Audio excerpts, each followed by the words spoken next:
Well, let's get into this week's picks. Hey, yeah, you got a lot to cut off there at the beginning. Yeah. All right. Well, we are one short on this Bandcamp Friday roundtable discussion. Michael is in a yurt somewhere. Having a time. It looks like a cool little thing. I think I could do that. It looks like there would be no snakes in there, so it'd be something I could probably do. Why are you laughing? Snakes. Why do you laugh Minimal when I? Snakes. because I feel like for you, it's like if there's dirt and trees, there's gonna be snakes. Yeah, there is. That's how it's it not always goes, that dude. way, dude. That's how it goes, man. If there's fucking anything with wooded like shit, there's snakes. I can't even go in part of my backyard. Wooded-like environment. Yeah, I can't even go in half of my backyard because I saw a snake over there. Like this is a real fear. It's not funny that you have the fear. Yeah. It's real funny that I'm terrified of snakes to the point where, like, if I ever saw one in my house, I would never come back. Trev, when I lived in Quincy, which is the city, there was a snake under my porch. Yeah, I flipped over a concrete, like an old piece of concrete rubble type stuff that was left over underneath the porch, and there was a snake under it in the middle of the city. Yep. In the middle of Quincy. Crazy. Yeah. That's what they look when they get lost and they're in the city. They look for stuff like that. But they're little city snakes. They won't bother you. No, it's a little snake. They're afraid of you. Woodland snakes fucking like eat your dogs and shit, man. They don't do that either, but they typically just slither away. They're definitely terrified of you. You're a giant human and they're a little snake. They would take off, dude. Trust me. They're more afraid of you. No, look, it did freak me out though. I understand and I appreciate the confidence you guys have in me. I am absolutely terrified. Anyway, Michael's glamping in a yurt, and we're here remotely inside with no snakes, and we're gonna get into August picks this month. We changed things, right? We should probably tell everybody what we're doing now. So we've changed the format just a tad.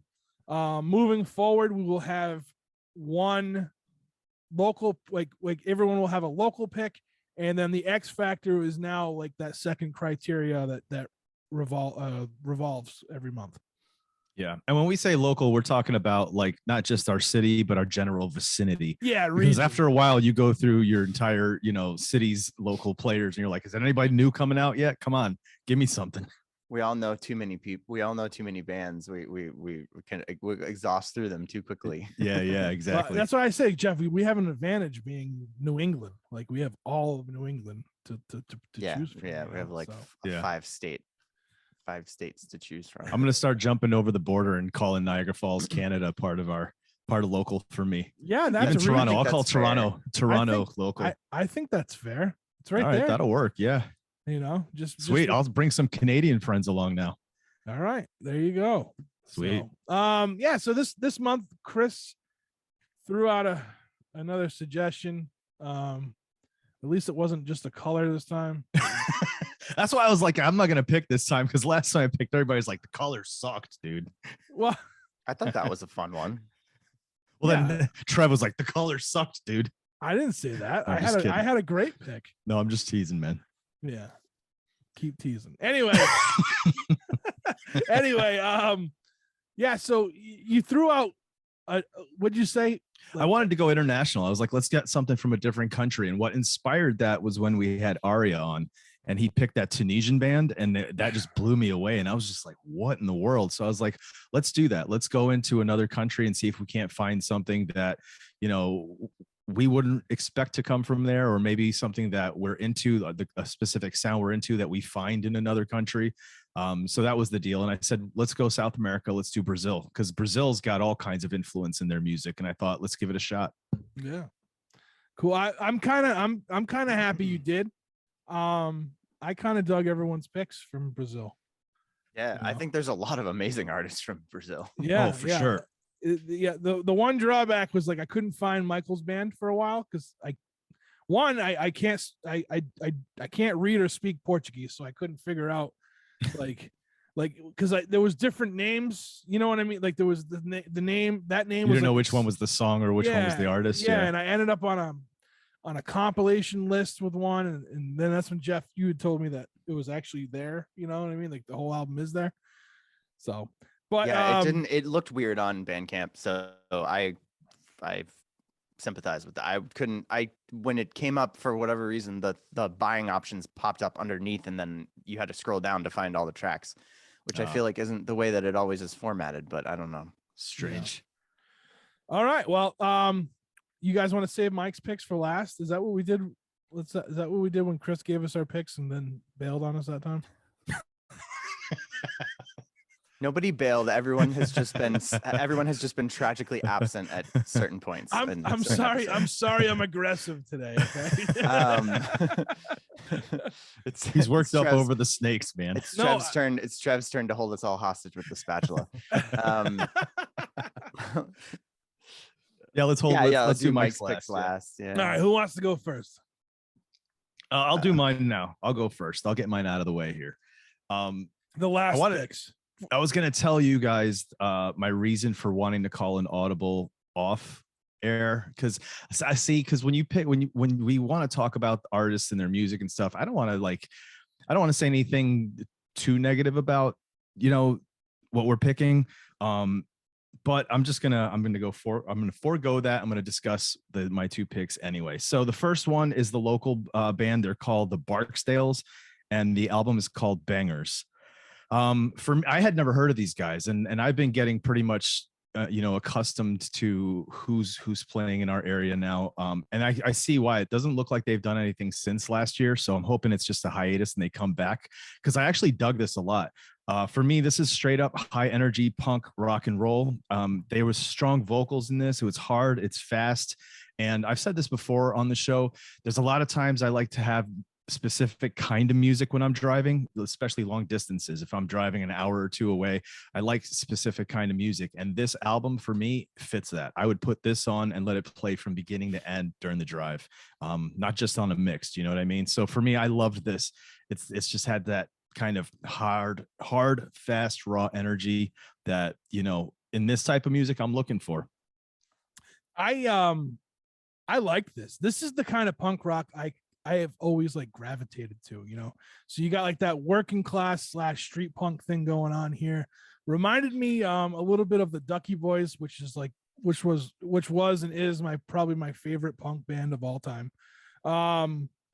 Yeah, I mean, I couldn't ask for a better pick for something that I like, you know what I mean? It's just nice. It's like I said, it's just good old fashioned street punk.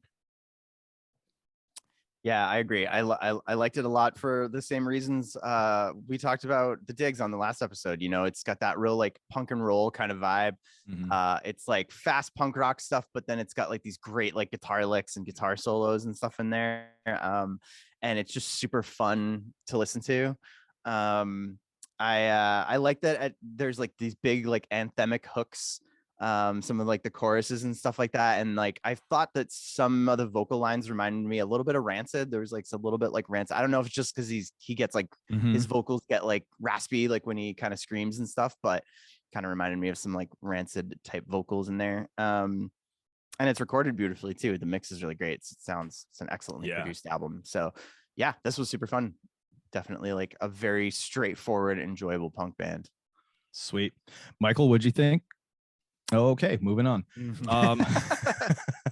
Okay, so for Brazil, I picked a band out of the city Sao Paulo, Brazil. It was a band called Scorsese, and the album is Behind Sad Pictures.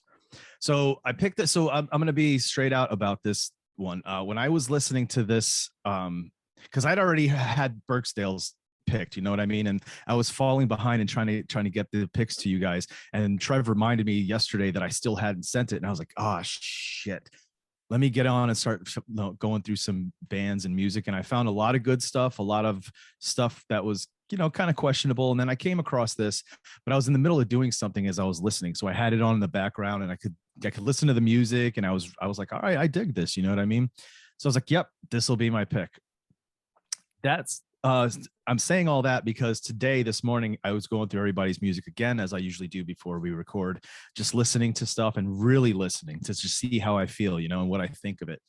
So for this band, I think what drew me in immediately is that kind of pop punk kind of energy at the beginning of this. This first opening song has a almost like an alternative punk song or feel to it. Female vocals, you can hear, she's got great vocals. I love the sound of it, the timbre, if you will. There's something about it that I do like. I really like a lot about her voice. And it had good energy. And then the next few songs you could hear there's more of like an alternative sound to them, like almost 90s alternative, which again was really cool. I love it. And I can see why I was really digging it as I was listening to it in the background. I think for me though, the only thing I could say, I don't want to say negative, but the drawback for me in this is maybe because English is their second language.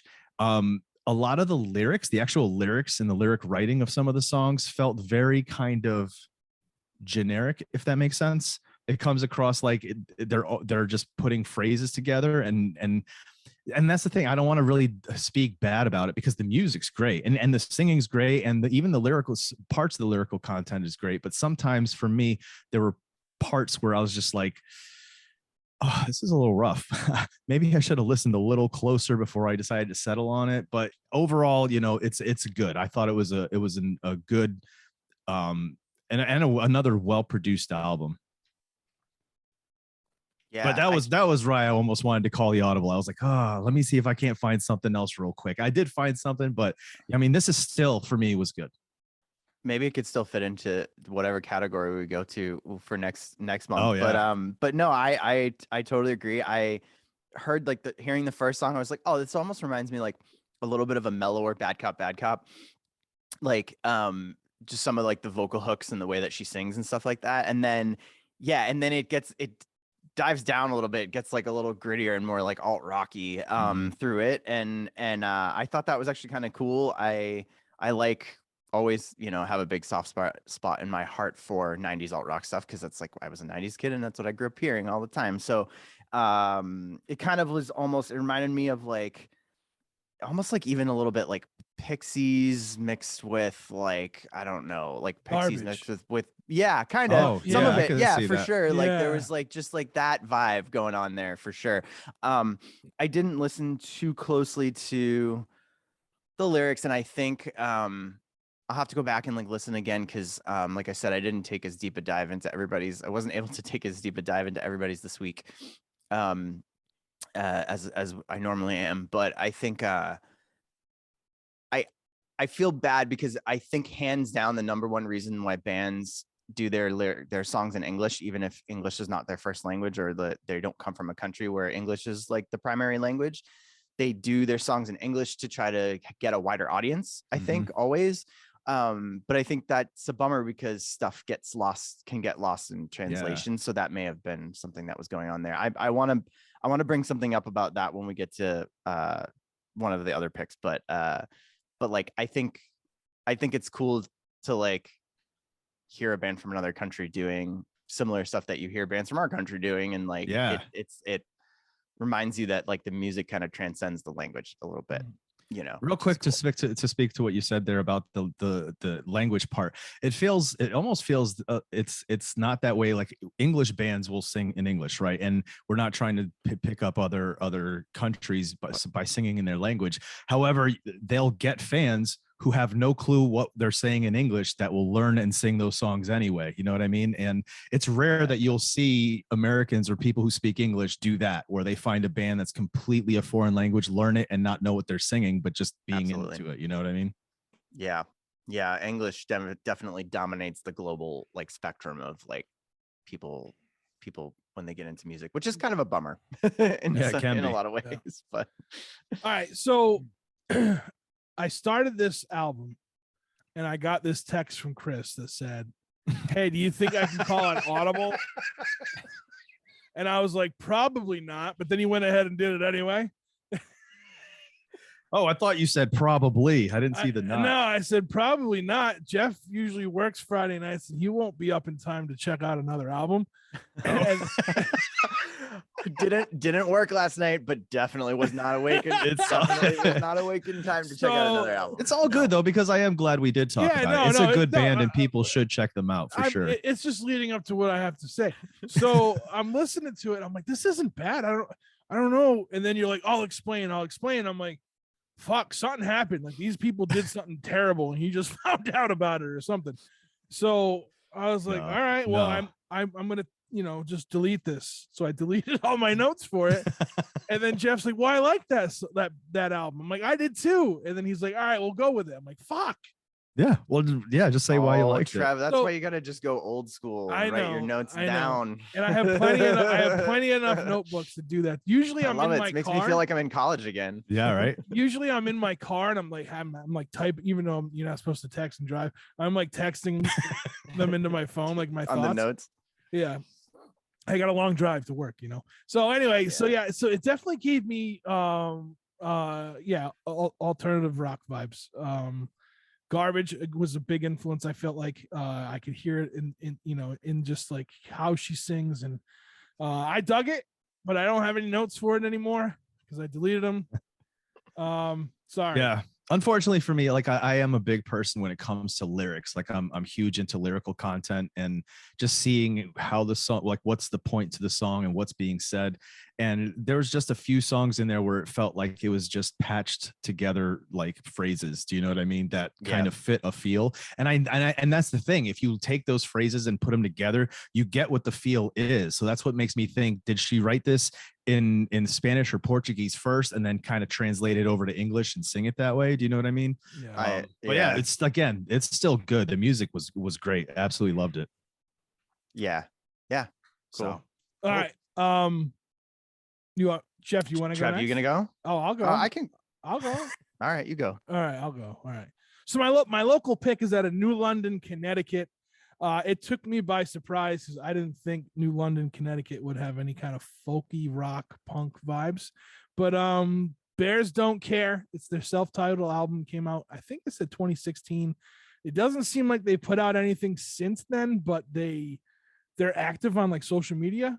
They'll do like a little live thing. Like they'll just like, hey, I'm working on this, and they'll start playing the tune, and I was into it. It's like, I don't know. It's just like slow folk rock collective kind of music. And, it was sweet, I feel like. And it was like, it gave me that, like, I don't know, like in a movie where like there's a scene where like there's a climactic scene where something like big is happening, as far as not like in an action film, but like when the guy realizes he really loves the girl, or you know what I'm saying, or whatever, like that kind of a happiness, like hope. Maybe that's the word I'm looking for. It kind of gave you like this hopeful vibe. And I was into it. And again, I hope I can find more from them eventually. I might even just reach out to them and be like, hey, are you guys still playing or what? Nice.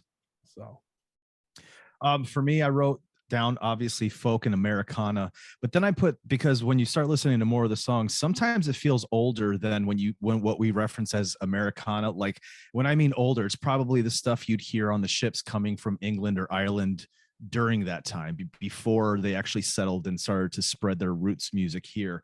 The banjo and fiddle, always, you have me, anytime the banjo's in, I'm like, yes. And then fiddle, even better. The guitar, all of it gave me this kind of down home feel. My only complaint is the recording quality. So like you can hear the music, but it's almost like they use the Zoom mic in a room, because the vocals are hard to hear on certain songs. Like I was really straining to hear what was being sung. It's definitely had like a demo vibe to it. Yeah, it felt like you were in the room basically. But overall, like I enjoyed being in that room. You know what I mean? I love the melodies. I love the harmonizations. Just wish I could have heard some of the lyrics. But overall, I like this band a lot. I feel like that's almost like an effect too. Like it makes it feel like you're kind of there. You know what I mean? Yeah, very DIY for sure. Yeah. I couldn't tell. So hands down, same, Chris. I that was my biggest caveat with it, was I was like, I wish this was recorded better. I don't know if they were almost going for that on purpose, like to have it be this sort of scratchy, old sounding, recording. They may have been, but I think there's ways to do that where you can still have the clarity, and still give it that vibe. Like doing doing an area mic with everybody around it and doing like performing it live that way it's really hard. It's really tricky to like do a recording that way that sounds like really good, you know. And so I don't know if they were trying to do that type of thing where they were like, hey, let's all just like gather around the mic and like play like we're, you know, that real sort of DIY floor folk band kind of thing. And I think that's cool, but I definitely dug the music for sure. Again, don't know if they intended this or not, but I actually feel like the banjo drove most of the songs even more than the guitar. I was hearing banjo a lot more than guitar, and I don't know if they intended that to come out that way on the recording or not, but I actually didn't mind it. I thought that was actually kind of a cool thing, because I feel like even with those folky bands, like still the guitar is kind of that like centered, the forefront, the forefront driving instrument, but this was like very much all banjo. I could hear a lot of banjo, so I thought that was kind of cool. And I noticed that they had put that out in 2016, so I was kind of bummed that it didn't look like there was anything else by them. So glad that maybe it sounds like they're not totally gone. That's there's hope yet, right? Cool. Yeah. So maybe they just needed something like this to put it up there. Yeah, we should really. So I said this to Pigeon Pit. I was like, we never tag. We really should like try to tag everybody when we post an episode, because I don't know if you do, Trev, but I haven't when I've shared it. And like I tag us, but I don't like tag all the bands. But like I mean, I guess unless we give a band a bad like a kind of a crappy review, we should like tag everybody. I don't think any of us have ever given like a crappy review though. No, I don't think so. We always find something good to say about every record that we bring to the table. That like the criticism we give, right? So it's like, I mean, the worst would be like where Chris or I both have said before, like, I just don't get it. Like, I understand what it is. So I want to say we did tag Pigeon Pit, because we used to put all the bands in social media. I tried when we to first do that started once or twice, but it was just like it's overwhelming. Was always like a lot of work to do it, and I didn't have time, because we got to pick. There's when we're doing 3 each, that's 12 to this is tag. a lot easier now. But I told Pigeon Pit when I met them, I was like, I'll send it to you guys again, because I was like, I don't know if you guys ever got properly tagged on it, but we like reviewed the record and everything. So Nice.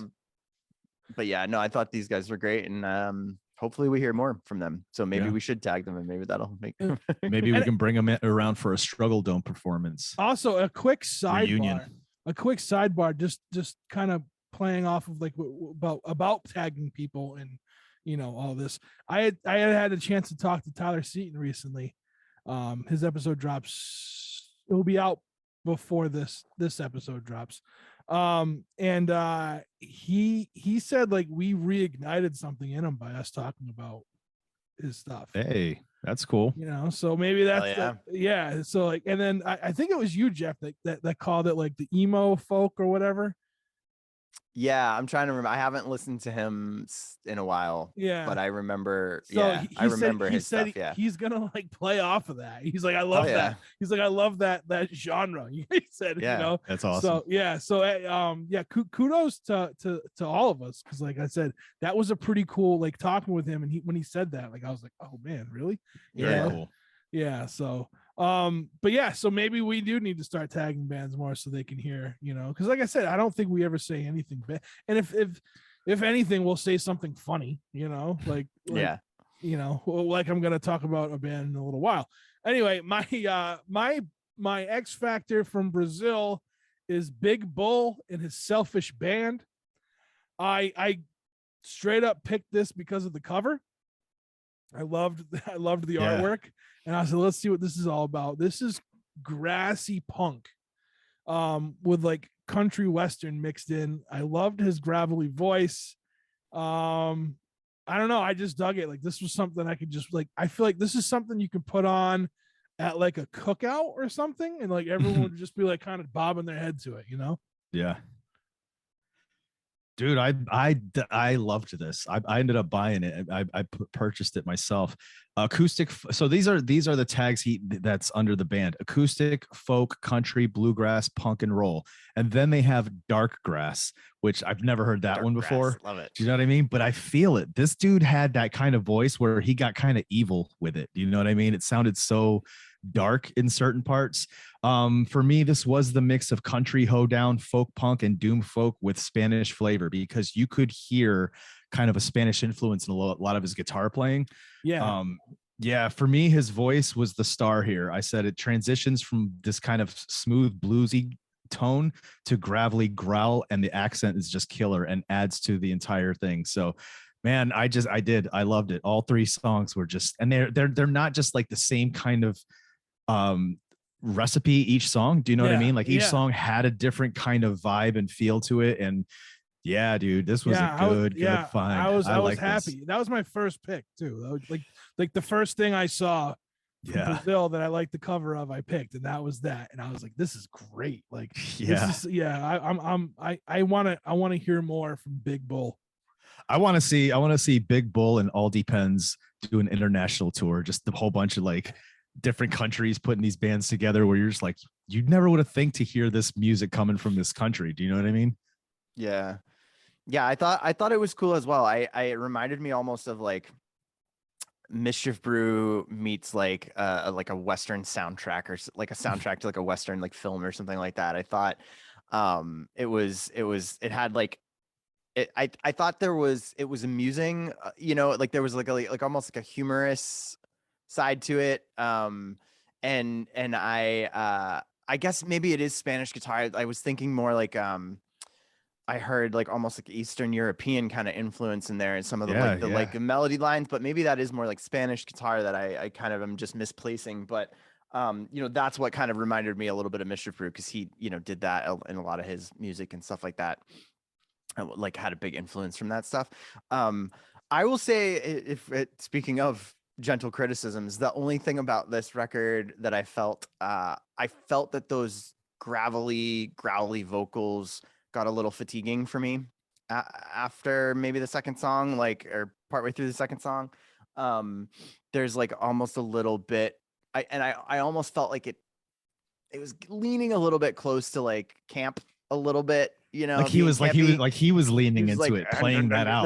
Like kind of like it's humorous, and I love that, and I think that's cool. But then there was also kind of a little bit of like I don't know. There was I think that reminded me of the band. Like, I don't know if you guys remember the band like Go Go Bordello. I was about to ask you. Dude. I hated Go Go Bordello. Like I never liked them at all.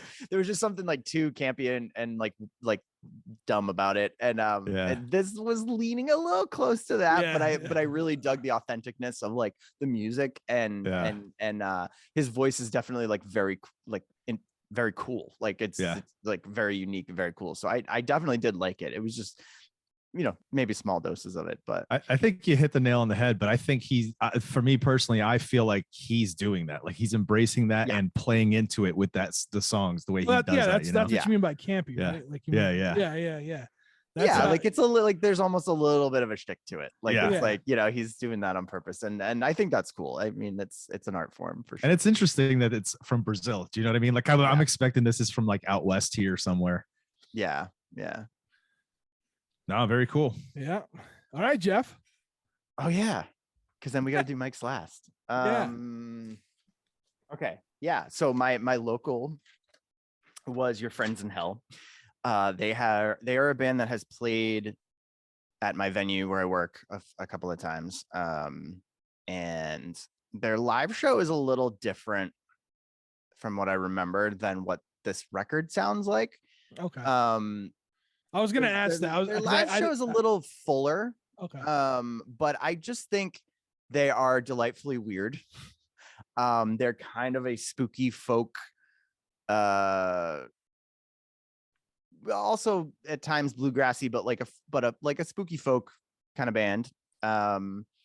And I think that his lyrics are really creative and kind of very humorous. They lean into the like ghosts and ghouls and spookiness like very hard, which is fun. And and they're also super, super nice people. I've met them a couple of times, but yeah, so they made this record during the pandemic. They called it Pandemic Days, and I guess it sort of fits easily well with like their style of music. But I like that I think hands down the star of this is the lyrics and the lyrical content. He is very like tongue-in-cheek at times, and also sarcastic, and also like blatant and like literal with his lyrics.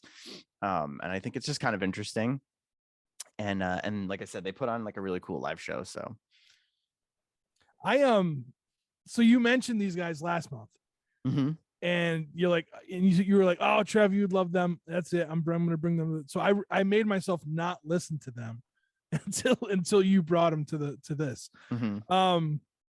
The first two words, like my first two words that I think of when I heard that was sweet, like sweet sounding, and ghoulish.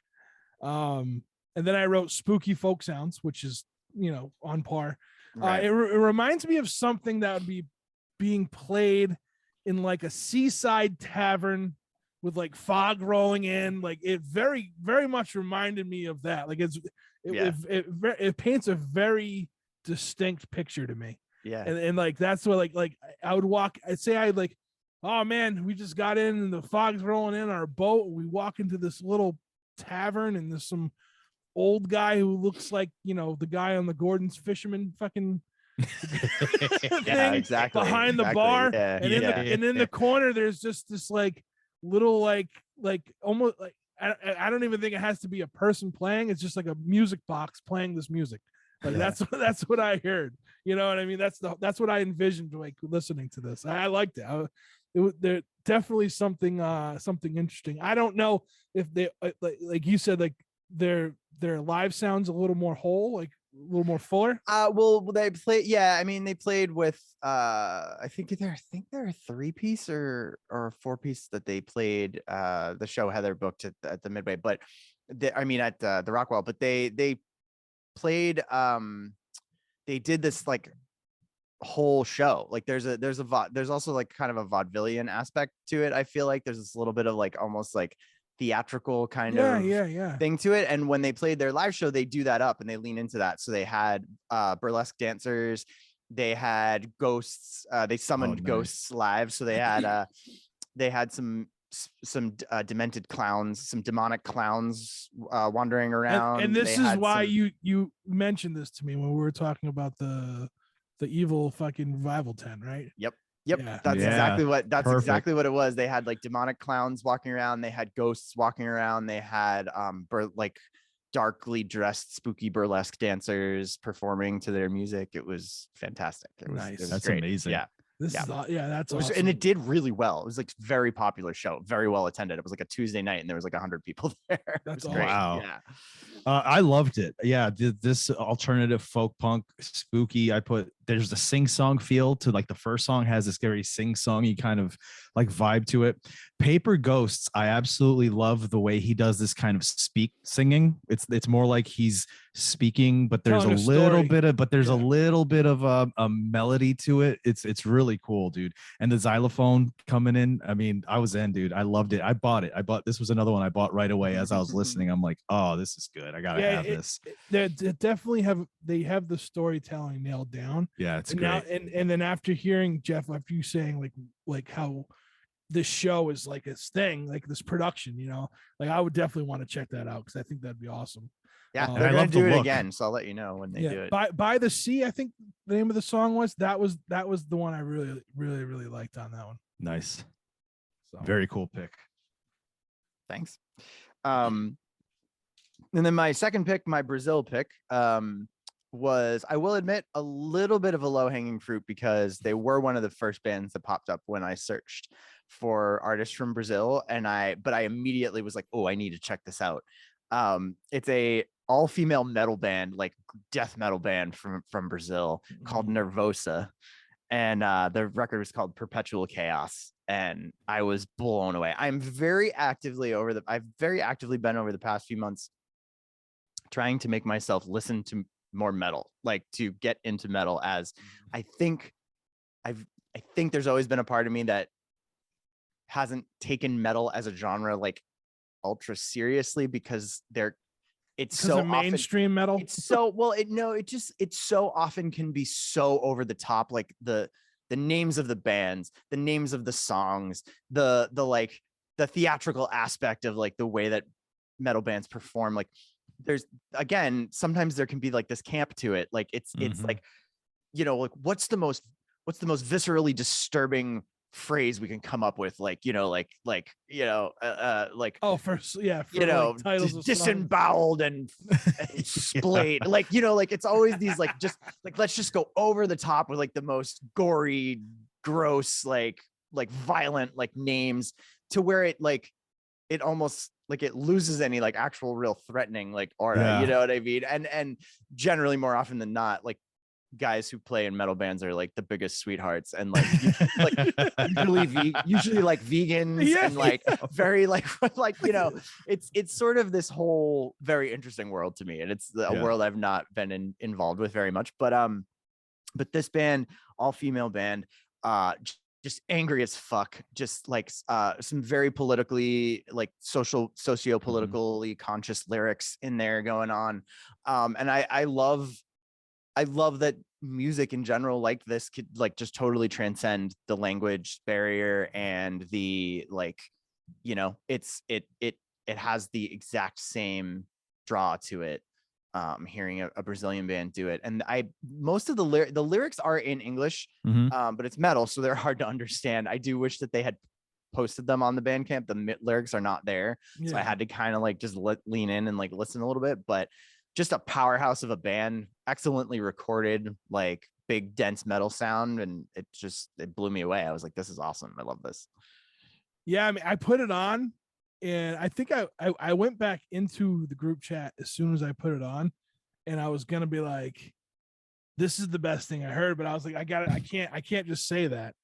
So I think I put something up there, but it was kind of like, I don't think it was like directed towards any one album on this list, you know. Yeah, I mean, I wrote yes in caps with like 3 exclamation points, like killer thrash, sick vocals. She does this like fantastic guttural growl too. Like I'm into it. Like, and I mean, it was awesome. Like you look at like just how that's like patriarchy metal can be, you know what I mean? And you got this like this woman, this all woman metal band that just fucking rips, and I'm all about it. I would love to see them perform live. I would love to see them perform live. Yeah. Oh yeah, dude. Just like Trev, right at the beginning, I write the name of the album, and then I hit play. The very first 2 words I write are "fuck yes." I wrote "wow." Yes. Wow was the first thing I wrote. Heavy Sabbath feel at the very start, right? Very heavy Sabbath, and I'm like, okay, but then boom, it's off to the races. Aggressive, fast, thrashy speed metal, growling screams, acid-soaked vocals. They're in the pocket. Everything on this sounded beautiful. The way it was, just the way the sound is. And then I wrote, look at that album cover. I mean, it was just such it's the Grim Reaper over like on a skull of or a mountain of skulls. But it's like the coloring is it's gorgeous. And then just listening to the music, and I was like, God, I feel like a kid again, because I was a kid that was into metal. So I was into like, you know, I was into Metallica, Megadeth, you know, Cannibal Corpse, all those guys. Yeah. And still am, you know, I like a lot of the metal bands some of the metal bands that are around now, but this, good God, this just has that like that raw early energy of metal. And they're I'm in. This is awesome. This is so awesome. Yeah. I was awesome. Stoked on it. I was stoked. Yeah. Heck yeah, dude. Have you seen, they're pretty popular. Yeah, they're a pretty I mean, I think they're like a pretty big band at the very least in their own country. I mean, I don't know if they've toured in the US, but like I really would want them to.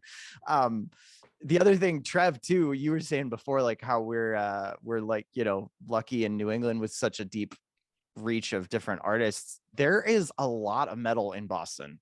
There's tons in and Worcester, I don't know too. if this is a relatively new thing. I feel like I've always associated Worcester area with like hardcore and like post hardcore and kind of like screamo type stuff. Like, but the Boston area specifically, as of late, I mean, we've booked like 4 different metal shows at the Rockwell over the past like 6 months at this point. It's coming up. There's this band, a couple of them are new, but like Severed Boy, Portrayal of Guilt played, but Vaulted. There's like a whole bunch of metal bands in Boston. Like I didn't even kind of realize. And out here too. Like I had early, I mean, when this show first became when the Struggling Artists first became something, I had a dude I know, Adam Sloan, on, and he was in metal bands, and like some of these bands that he was in was just fucking awesome. There was one, 18 Wheels of Justice, like End Time Illusion, was it Salter? I think Salter. He's been in some fucking, he tried out for like Fear Factory, the band Fear Factory, because they were looking for a singer for a while. No, there's a pretty heavy metal scene out here. And in Boston. It's there's lots of bands we could bring to the table for sure. For sure. For local, for absolutely. For local picks. So I mean, it was cool though. And this band with Nervosa was probably this might have been one of my favorite, like it might have been my favorite pick of this month, by the way. I'm gonna agree. I'm 100% gonna agree for that for me. So stoked. All right, so we gotta do Mike's picks. Let's get in on picks. it. Who so can I'll be Mike. I'll be Mike. Okay. Mike picked this was from Toledo, I believe, right? Yep, Toledo. The band is called The Boy Detective. So it's immediately it's ska punk. You hear it because the horns kick in and it's got that ska rhythm. So I put what's the name of the album? What is it? Band from the Bathtub. Yeah. You're not doing a good job at being. I didn't write the name of the albums down. I just wrote the name of the bands. But it's called ska punk, strong horn section. For me, bass and drums hold down that skanking rhythm. Vocals have a slight hardcore edge. The guitars transition from clean reggae bursts to distortion-soaked power chords effortlessly. The gang vocals are here on a few tracks. And to be honest, I'm a fan of ska. Sometimes, like there's certain bands where I'm just like, okay, it's a little too much, but not this one, man. This one felt like there was enough kind of changes and tempos and different things throughout some of these songs throughout the album that I actually like these guys. These guys were pretty decent. My buddy Anthony is a huge ska guy. So I sent him the link and he was just like, oh, I love this, right up my alley. Like, yeah, I knew you would. But yeah, it was fun. It's a fun kind of that youthful ska energy. First thing, I love the cover too. Those shoes, I want those shoes. I like the cover too. Yeah. Those shoes are pretty dope, man.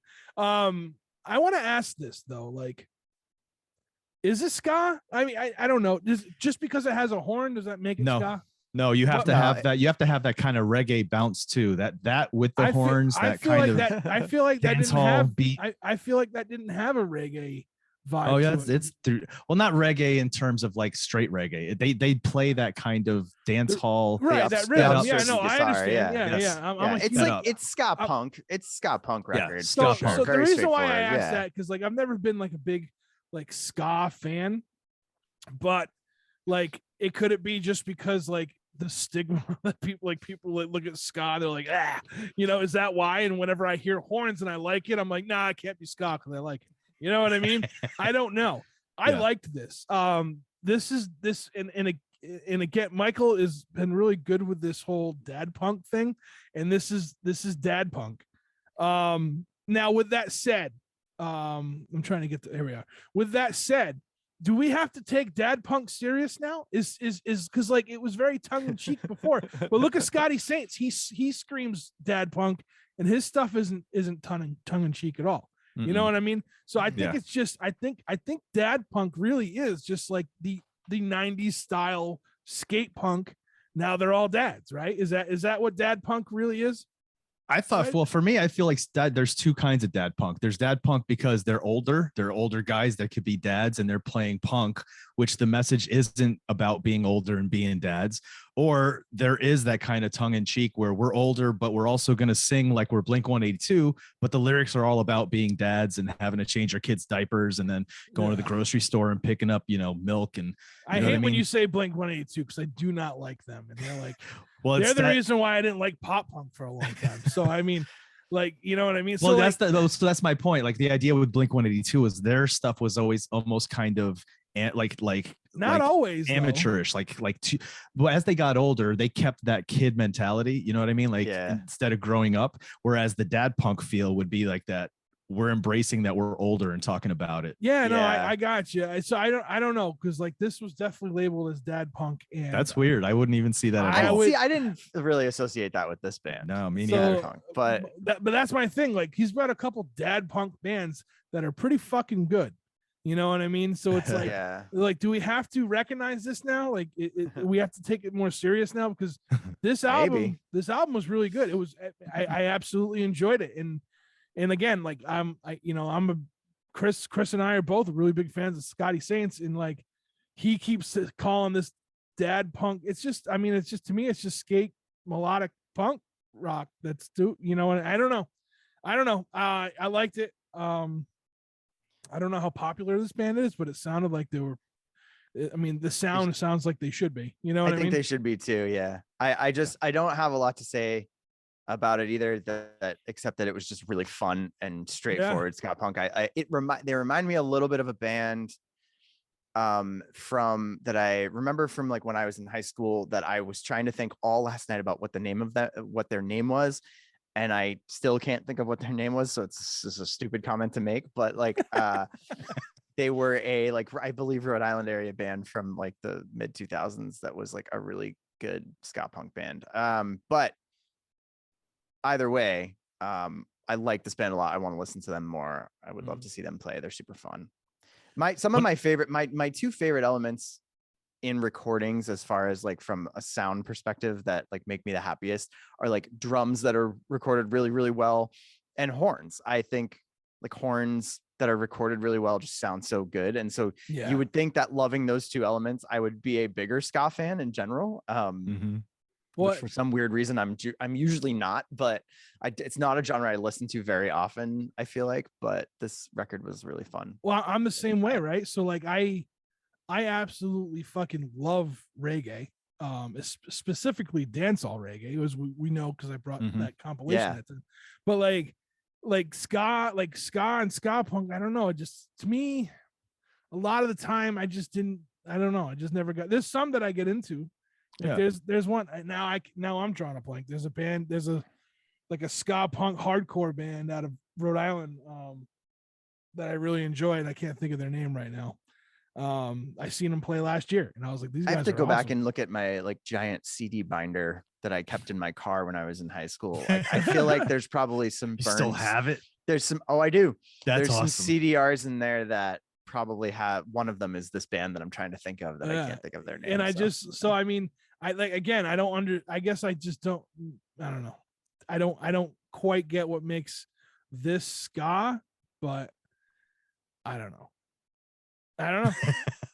Well, I got to say one thing about it was too, good stuff that I did forget to say is, I am a fan and not a fan. So that I have a love-hate thing with when you title songs the way they title songs, very kind of alliterative or whatever you want to call it. Like this, like there's a song called "The World Must Be Flat Because You've Fallen Off the Face of It." One's called "I Did Get Scabies Once Though," so I guess that's pretty punk. Yeah. And so there's times where if it's done right, I really dig it and it's awesome. And then there's times when they're trying too hard and I'm like, ugh. And this one for me, it's like everyone's named perfect. It's awesome. I love it. I did write that down too. I forgot to mention it before. I wrote down like I love the humorous song titles, and the lyrics to some of their songs too are very kind of just jokey and like funny, humorous. Exactly. Lyrics. All right, let's move on to his next one. He's got out of Brazil. The band is called Armada, and the name of the album is Bandeira Negra. Wait, isn't it the opposite? No.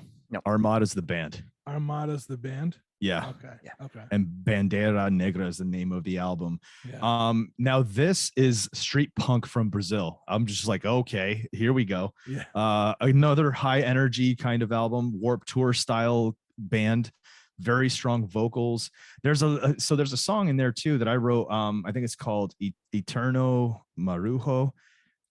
gives me Dropkick Murphys vibes, like a very kind of, it had a very Dropkick feel to it. So I could, and then there's others, like more songs had other, you know, kind of influences. And that's basically what it was. You could tell this band has a lot of influences from, I mean, I'm assuming American punk, because I could hear different bands that I knew throughout this entire album, you know? So when I listened to this before I listened to Chris's picks. So this band gets brought up. I brought it up earlier. This is the Brazilian Ducky Boys. Like there's no other way around it. Like I was like, it could literally be them. Like it was fucking incredible. Like I was like just the way the melodies would go, the cadence in the singing. Like, Can you guys hear that? Sorry. No, there's a lawnmower behind me. No, nope, not at all. Outside. Nope, can't hear nothing. Cool. You know, I this, like, I'm gonna send this to Mark. Be like, listen to this. See what he says. He's gonna be like, gotta sign him. Because I'm like, dude, like to me, like from the very first song I heard, which I think what was the album, the album track, which was on the compilation that I found first. I'm like, this kind of sounds like the Ducky Boys. And then when Mike sent the link to the whole album yesterday, I put it on. I'm like, Jesus Christ, this is the Ducky Boys. Like I'm not saying they're copying them, but like it's definitely just the way, the timing and the speed of it, and just the melody of it, and the cadence, and like I just don't know what he's saying. Cause like, again, I don't understand Portuguese, so yeah, it's tough. But there's a lot of Northeast influence there. I agree, and that's exactly the point I was bringing up earlier, which was what I think is so cool. Yeah. Is with this one, they're not trying to do the lyrics in English; they're fully in Portuguese. But it's so cool to be able to listen to it and be like, I could be at a show watching this right now and in Brazil and be like, oh, I'm home, I'm with my people, you know, even though I have no fucking clue what they're saying. Yeah, you know? Like I think that's really cool, and I could imagine maybe or try to make a guess at like what probably some of the themes of their music is. Like I heard a lot of and I'll admit I really need to listen to the Ducky Boys more, because that was a band I never got into very much, and they're like a legendary Boston area band that I really need to like know. But I heard similarities to, like you said, Chris, the Dropkicks, to Street Dogs, which is another Boston kind of Celtic influence street punk band. Definitely. Those I heard lots of those bands in there, and I thought it was actually really cool to hear that the same vibe, just with like totally lyrics in a totally different language, is like, oh, cool. It's like they're doing the same thing, but like in their own way, in their own country. It's neat.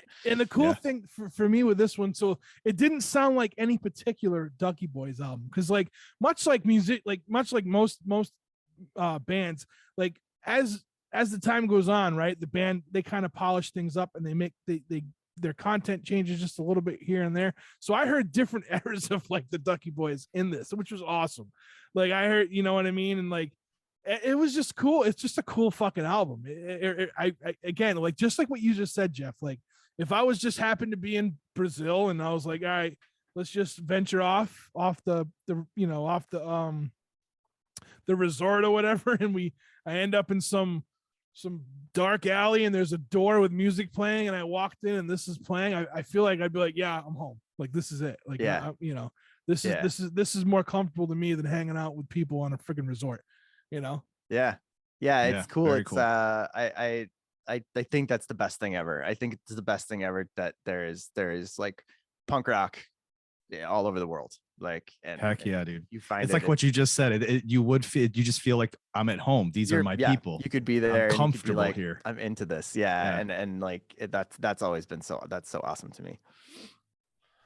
All right, we did awesome. it. We did. Hey, there it is. I think Brazil's in the books. That's it. Brazil is in the books. What are we doing for next month? Let's pick that now. I don't know. Is it my turn to pick a if you want, or if you want, you can pass if you don't have one. I was trying to think about one, but we don't. Well, I'll come up with something. Yeah. All right. Come up with something. All right. Cool. Sweet. All right. Well, I guess that's it. There you go. This video will be available on Punk as Folk YouTube channel, hosted by Michael Grattan, or at least I think he's gonna put it up, even though he's not here. I don't know. We'll figure that part out. What about, where can they find it with you guys? DirtyDecibelsCast.com or anchor.fm/Dirty Decibels, and we're at Dirty DBcast on Instagram. Nice. At some point, at one time at Bandcamp's going to come back when Trev stops working me and put me through the grinder. All right. I no longer have a producer of the show. No, I'm just kidding. But yeah, it's not my fault. You start a new podcast every week. It'll be coming out at some point. But you know what? We should throw this up. Maybe we could do things where we throw this video up early for patrons. That'd be cool too. They get to see this ahead of time. Sure. So that's it. But yeah, check out the Struggling Artist podcast as well. What about all your other podcasts? I mean, I'm not going to put them on there, but if they want to listen to me talk about movies, I do Silence Your Phones and Out of the Shadows podcasts. If they want to hear me talk about TV, I do Tube Time. If they want to hear me just bullshit and rant and rave, I do the Creeper Clubhouse. And then if they want to hear me and Trev just chop it up and just bullshit and talk, they can join the Patreon. And I've got some video projects coming very, very soon. So there's a whole lot coming our way. I want to say, Tube Time might be my favorite podcast that you do. Why? Because of Courtney, though, right? No, she's entertaining, dude. You guys convinced me to watch shows, and I might even hate them. Like, just how you guys do it. You guys. I don't know. I'm a fan. I'm a fan of Tube Time. Thank you. You can find me at the Struggling Artist Podcast. Anywhere you listen to podcasts, or you can head to buzzsprout.com/podcast TSA. That will be the directory where you can find every episode that I've ever put up. There's way too many. Social media, podcast TSA. If you want to join the Patreon, patreon.com/podcast TSA, or just search the Struggling Artist Podcast, because I think we're like the #1 thing that pops up now on Google. Thanks, Google. And I guess that's it. Till next month. Hey, by the time next month comes, it will be close to fall. Don't talk about that. Closer and closer. All right. We're out of here, guys. Goodbye. All right. See ya.